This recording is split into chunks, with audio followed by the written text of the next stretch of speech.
When he was born, he was such an adorable son. I poured so much love into him, and my husband and I should have raised him right. Why did it come to this? John grins from ear to ear with sheer delight. Sorry, Mom. His wife, Rose, acts as if she owns the place, lounging on the sofa my husband loved so much. Leave the inheritance and house procedures to me. I stared at them with a stern face. To add insult to injury, John laughs. You should just stay in a facility, Mom. Even if seeing him again this time is after a long period, I understand the behavior of my child. At least things won't go the way you two think. Don't underestimate your parents.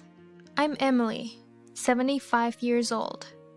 My husband of the same age and I have overcome various hardships in our lives. And most of that is because of my eldest son. When he was little, he was so precious that it wouldn't hurt even if I put him in my eye. Where did I go wrong?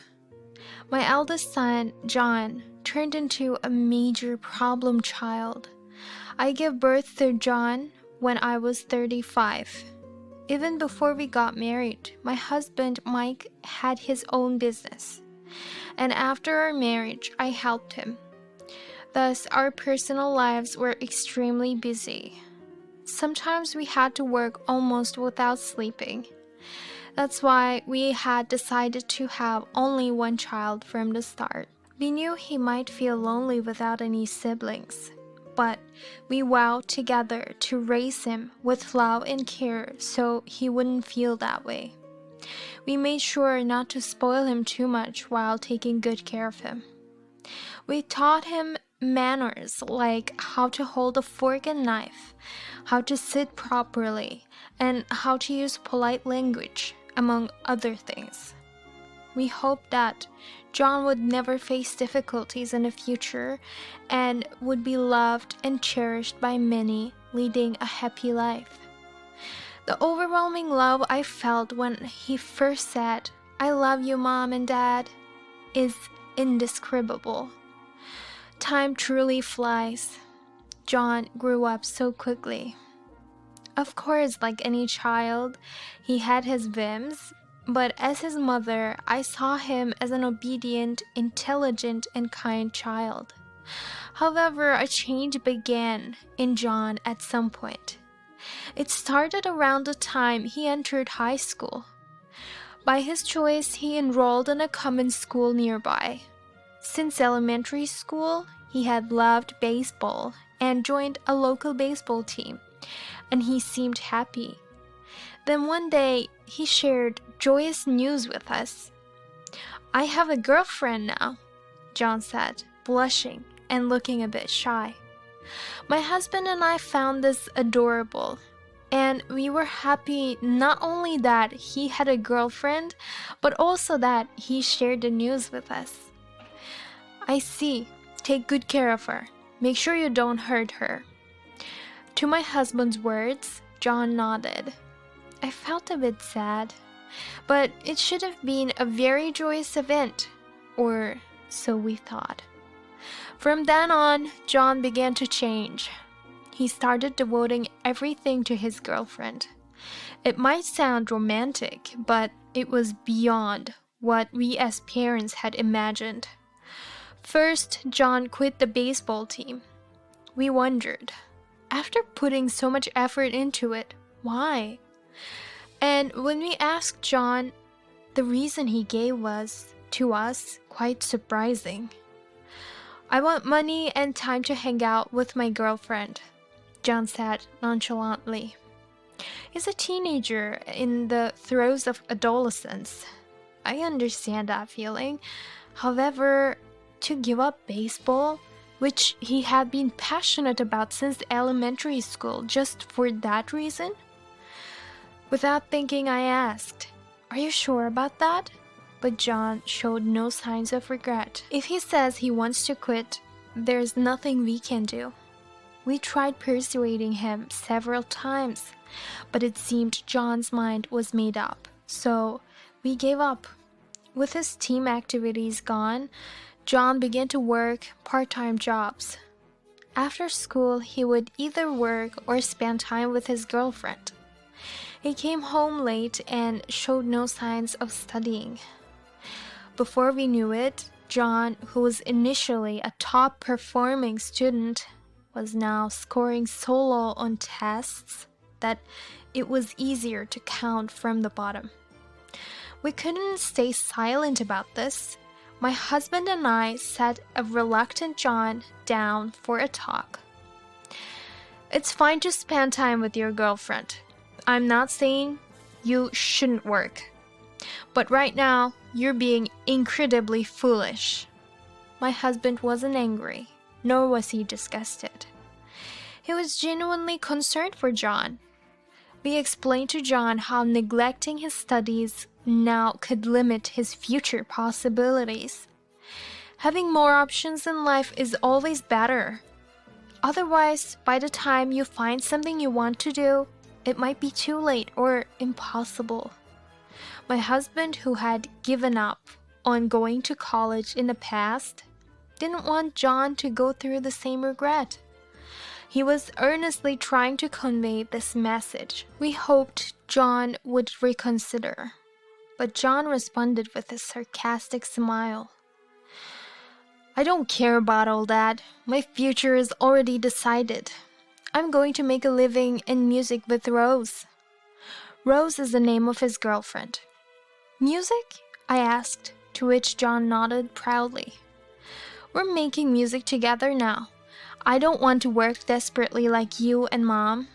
I want to have fun and earn with Rose. Such a naive way of thinking. Upon asking in detail, it seems he was persuaded by her and thought, that's a great idea. Only a handful of people can make a living from music. Yet, discarding other options at this point is way too risky. I tried to convey this to John, but he didn't take it to heart.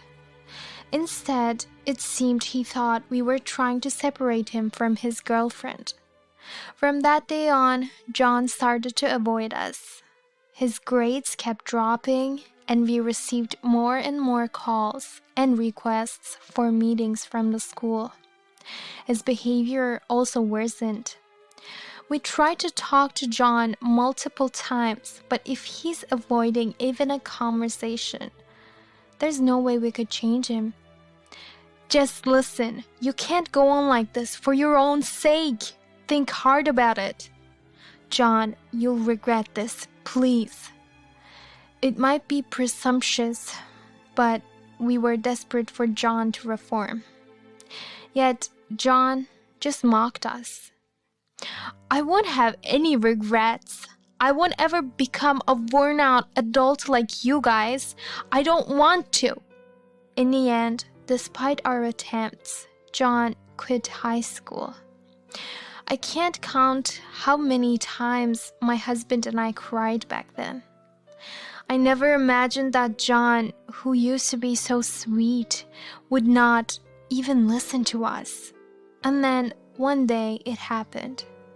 My husband kept important documents he used for work in a safe. Only he and I knew the combination to the safe. We also kept a significant amount of cash inside for emergencies. And one night, it disappeared. It was definitely there the previous evening, but suddenly it was gone. Without that, I can't get the loan.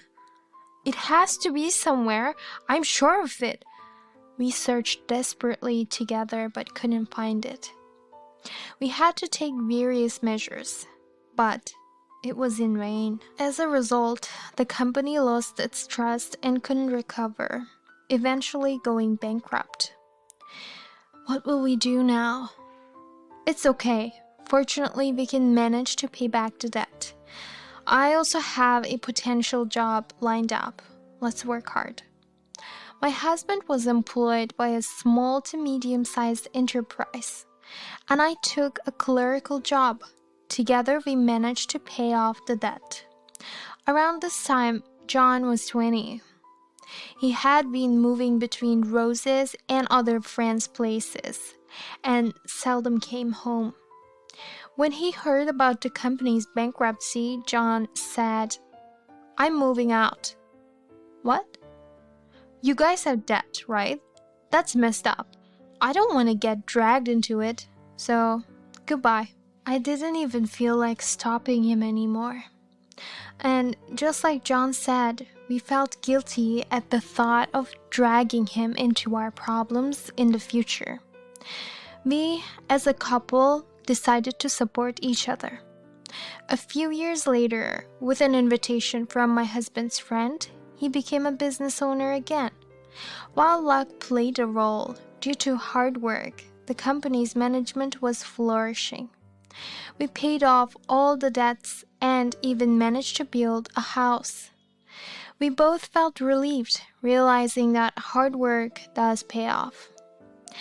Emily, thank you for sticking with me through this. No, Mike, thank you for working so hard. We never found out what happened to the documents and money that disappeared from the safe that day. A decade passed, and my husband departed this world before me. Despite everything, I truly felt blessed to have spent this time together. With that thought, I couldn't stop my tears even after the funeral. The sense of loss from losing my husband was overwhelming. I had barely had any contact with John since he left home. I debated inviting him to the funeral, but I didn't even have his contact information. Plus, I didn't have that energy, so I decided not to invite him. The day after the funeral, a couple with vivid pink hair and flashy clothes visited me while I was still shedding tears. "Who are you?" Hearing my question, the couple burst into laughter. "Seriously? You don't recognize me? That's crazy." I didn't realize it at first, but his words jogged my memory. The man in front of me was John. "What do you want?" "Geez, Mom, you're so cold. This is a cheerful reunion." The woman beside him burst into laughter again. "And who might you be?" "Oh, you never met Rose, have you?" Despite it being our first meeting, Rose chuckled lightly. I didn't find her very pleasant. "We're already married, so she's your daughter-in-law. Great, right?" Faced with the giggling pair, I felt a surge of anger. I even couldn't care less about the marriage. I wasn't in the mood to deal with people like these. "If you have no business here, please leave." "We do have business. Dad passed away, right? That's why we're here." "What?" John smirked. Knowing all he did, how can he be so nonchalant? Just thinking about my husband makes my eyes tear up. "Look at this huge house you built over time. You must be loaded, huh? I can't wait for the inheritance. I just couldn't wait and had to come over." "Excuse me?" After being away for a decade without any contact, he just walks in and demands an inheritance. Unbelievable. I was boiling with rage. "Get out. There's nothing here for you." John waved his hand dismissively. "You're so naive, Mom. Inheriting is a child's right. Even if you refuse, it's inevitable." The eldest son and his wife were smirking the entire time, but they said, "We'll be back, be prepared," and left. If this goes on, everything my husband left behind will be taken away by them. I don't want to hand it over to John in this state. Forgetting my sorrow, I started to act urgently. I contacted everyone I knew and explained the situation. And I decided to try a certain method. A few days later, the couple returned. Come to your senses. I want to discuss the inheritance. Fine, come in. I invited the eldest son and his wife inside. OMG, this house is so huge. Wow, I want it. I want to live here. As if she was touring the place, Rose looked around every corner of the house.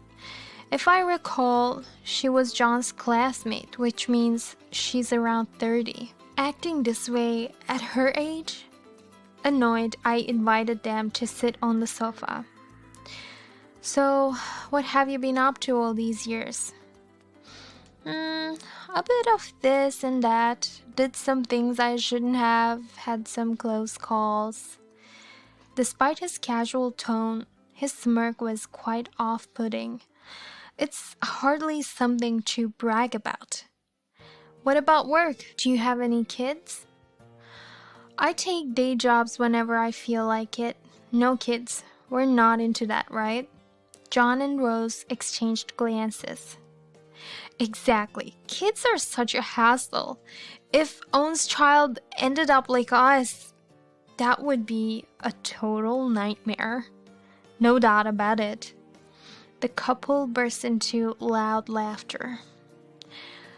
Right, about the inheritance. I have discussed it with Mike, and there's someone else we want to give it to. What? John's expression suddenly turned serious, and he leaned in toward me. What do you mean? There's a will, so your share might be reduced.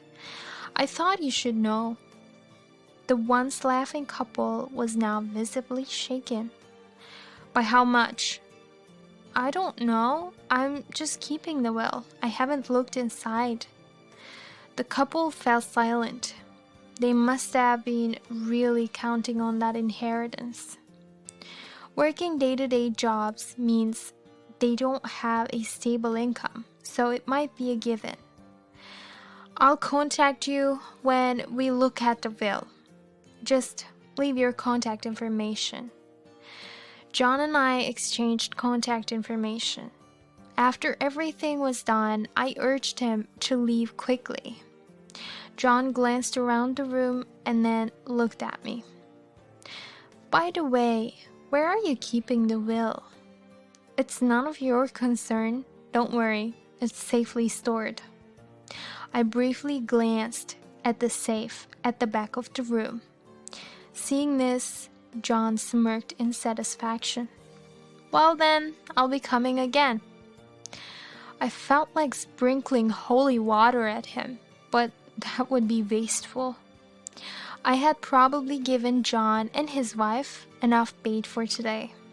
Now, I'll see if they act according to my expectations. It'll be alright. It has to be, right? I murmured to myself, as if speaking to my late husband. The next day, John visited again, this time alone. You were here just yesterday. We don't have anything new to discuss. Why are you here? You're so cold, Mom. We're the only family each other has left. Let's get along. Look, I bought apples. Peel them for me. John handed me a plastic bag. Inside were 5 bright red apples. This many? I love apples. Come on, peel them for me, just like the old times.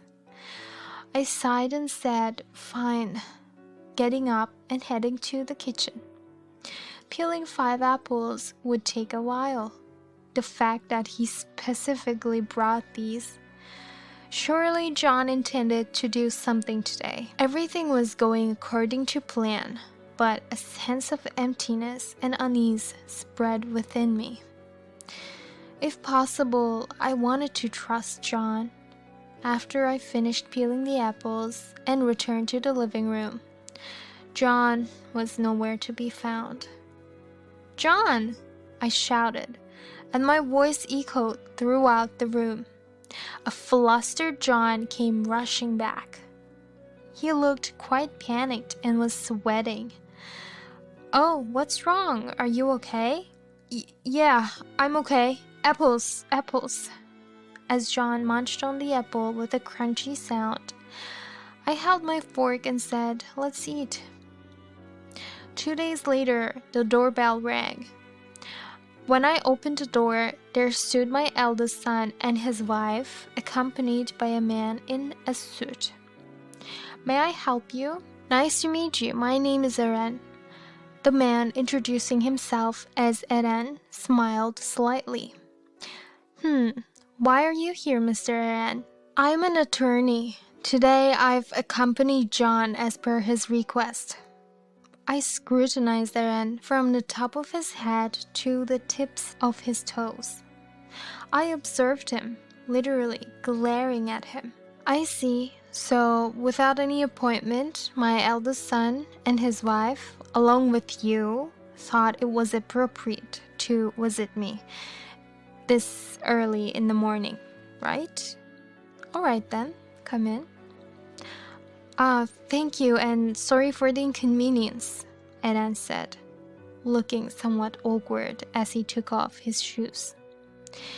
As the four of us sat around the table, Eren began to speak. "Today I'm here to discuss the inheritance of your late husband. I'm afraid of the sudden visit." "Yes, a phone call would have been appreciated, so what is it?" This time Eren continued without changing his expression. "Your eldest son and his wife would like to review the will. Where might it be?" "That's quite a bold request. The will is stored in the safe." Eren and John exchanged glances and nodded. "May I proceed to verify it then?" Eren, with a big smile, stood up. The eldest son and his wife also followed suit and stood up. Excuse me, ma'am, the will." Probably because I remained seated, Eren gave an awkward smile and tilted his head. "Please stop acting like a polite person. Call me Emily. Do we need to see the will right here and now?" Eren lowered his eyebrows as if in distress and looked at John as if seeking help. John sighed and spoke to me. "I'm the son of the deceased, aren't I? I have the right to see the will too. Hurry up." Reluctantly, I got up and we all headed towards the safe. When I opened the safe, I took out an envelope from inside.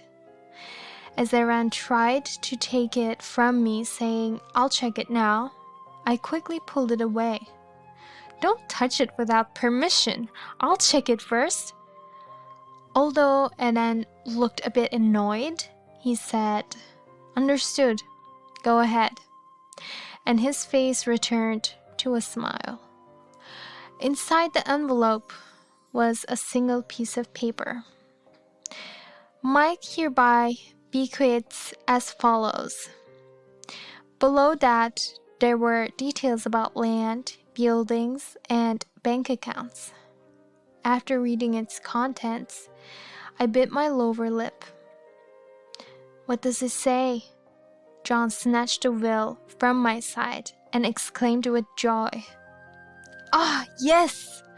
Look at this! Everything is bequeathed to John!" John, visibly excited, handed it to Eren. Eren stared at it intently and nodded. "Yes, that's correct. Anyway, the predetermined share will also go to Emily. So please rest assured." Rose wrapped her arm around John's neck, squealing in excitement. "Yeah, I'm so excited! So this house is all ours? This is amazing!" "Thank me, it's all thanks to my father," I asked Eren while verifying the will. "Is this telling me to leave the house?" Eren nodded firmly. "Yes, that's right, because this house will be inherited by John." John grinned, looking extremely pleased. "Sorry, Mom." Rose, fully treating the place as her own, sprawled out on the sofa. Leave the inheritance and house procedures to me. I stared at the scene with a serious face. Once I leave this house, what should I do? John pretended to think with his arms crossed, then suddenly exclaimed as if he had an idea. Mom, you should go to a facility. John, you're so evil. As Rose burst out laughing, John also couldn't help but laugh. They seemed to be in high spirits. Upon closer inspection, even Edan was laughing along with them. I'd had enough. I approached John aggressively. What, are you going to kneel? No way. Even if you do, I won't give in. Can't help it. I got the inheritance rights. None of you have the right to inherit. The previously lively room fell silent in an instant. What? I finally managed to crack a smile here. Things were going so much according to plan that I couldn't help but laugh. You see, if a will is unlawfully destroyed or forged, the right to inherit is revoked. John's face turned pale and he froze. Forged?